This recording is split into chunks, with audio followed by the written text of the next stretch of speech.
Good evening, and this is NewsDecoded. Tonight, we're dissecting a social media firestorm that set Homeland Security's credibility ablaze and, in the process, confirmed a deadly FEMA delay the agency had spent days denying. Stick around as we expose the 72-hour bureaucratic choke point that cost lives in Central Texas. Before we dive in, take a second to subscribe, smash that like button, and ring the bell so you never miss a story others skim over. Part 1. The tweet heard round D.C. 0:50 to 4:30. At 9:41 a.m. Eastern yesterday, the blue check at DHS Gov account unleashed a 14-sentence tirade aimed at MidasTouch, an independent progressive newsroom, and at CNN, whose reporters first documented FEMA's stalled deployment. The agency labeled the coverage a fake news lie, typed entirely in caps. The federal bureaucrat equivalent of yelling in a Walmart parking lot. Hidden inside that rant was a telltale admission. By Tuesday, FEMA had deployed 311 staffers. The wording might feel routine until you mark the calendar. Floodwaters roared through Kerr, Hayes, and Caldwell counties early Friday, July 4th. Tuesday was July 8th, 4 punishing days later. Career FEMA planners teach a rule called the Golden 72. You have roughly 3 days to find live victims buried in debris or trapped in submerged vehicles before dehydration, hypothermia, or sepsis tips survival odds. FEMA's elite urban search and rescue teams, Virginia TF1, California TF2, and others, exist to beat that clock. But their activation order sat on a desk, waiting for one signature. Part 2. The 100,000 bottleneck, 4:30 to 9:40. That signature belonged to Secretary of Homeland Security Kristi Noem, who last month decreed that every DHS obligation above $100,000 requires her personal approval. Disaster logistics people laughed, grimly. A single semi-trailer of bottled water can pierce that cap. Moving heavy rescue gear from Fairfax County to Texas? Try $400,000, including fuel and overtime. Emails leaked to CNN, later seen by ProPublica, show FEMA field staff drafting the activation package before dawn Friday. They had everything ready. Cargo planes, K-9 teams, structural engineers. All they needed was an e-signature. They stared at status dashboards that read, pending SEC-DHS. 72 hours crawled by. Meanwhile, Noem's verified Instagram page featured a carousel. 3 oil portraits of herself on horseback, seeking public input on which should grace the South Dakota Capitol.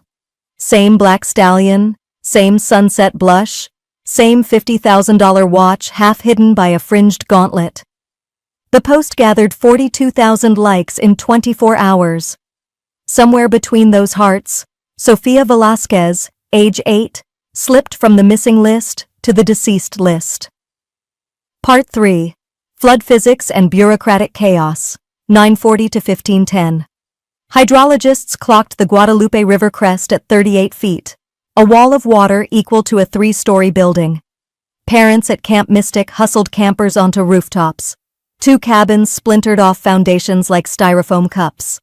Downstream in Luling, an elderly couple drowned in a Buick after waves routed them onto a county road already under 6 feet of water. State troopers and volunteer firefighters improvised daring rescues, but they lacked thermal drones, sonar pontoons, and Type 1 collapse shoring, assets normally flown in with USAR teams.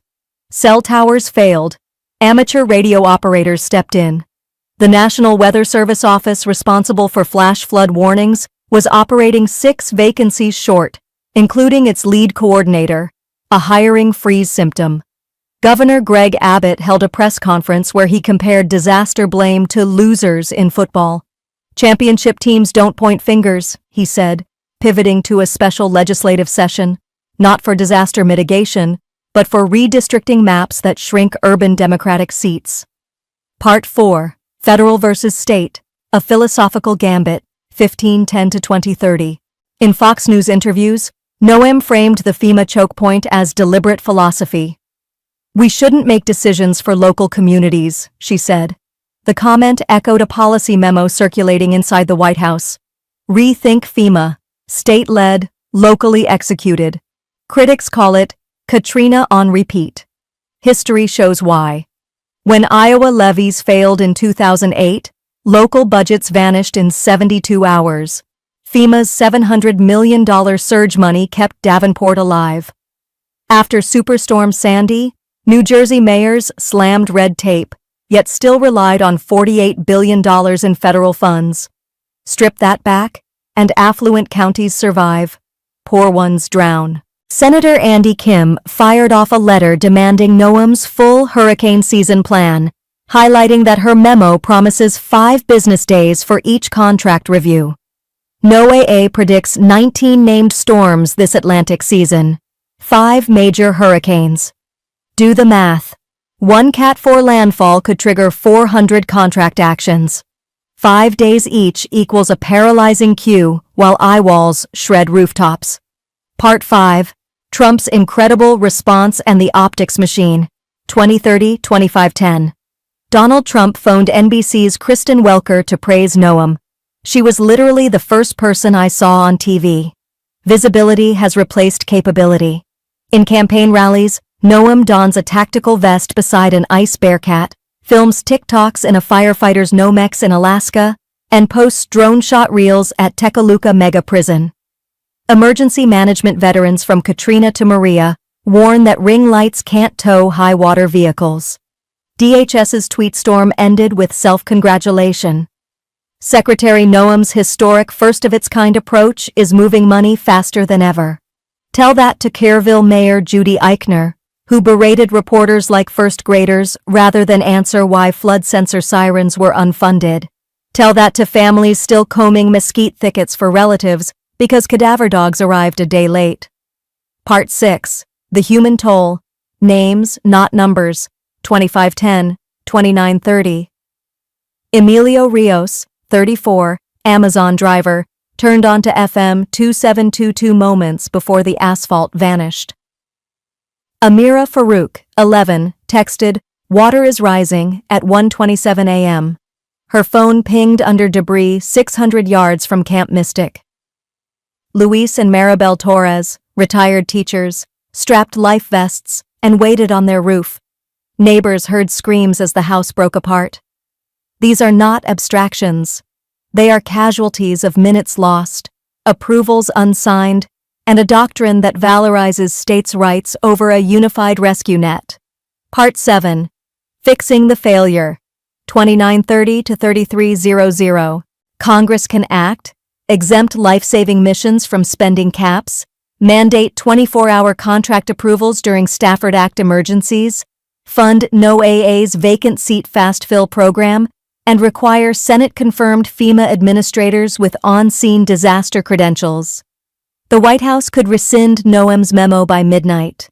No press release needed. Voters, too, hold power. Every county commissioner, governor, and president is one ballot away from accountability. Disaster survivors in Hayes County are gathering signatures for a Golden 72 pledge. Any candidate must promise to protect FEMA's rapid response autonomy or forfeit local endorsements. Outro and CTA, 33-34. Bureaucracy should never be the difference between life and death. If this analysis resonated, help us keep digging. Subscribe, tap the bell, like, and comment below. Do you think FEMA should remain a strong federal backbone, or should disaster response be left to states? Your voice drives the conversation and fuels NewsDecoded's independent investigations. Until next time, stay informed and stay safe.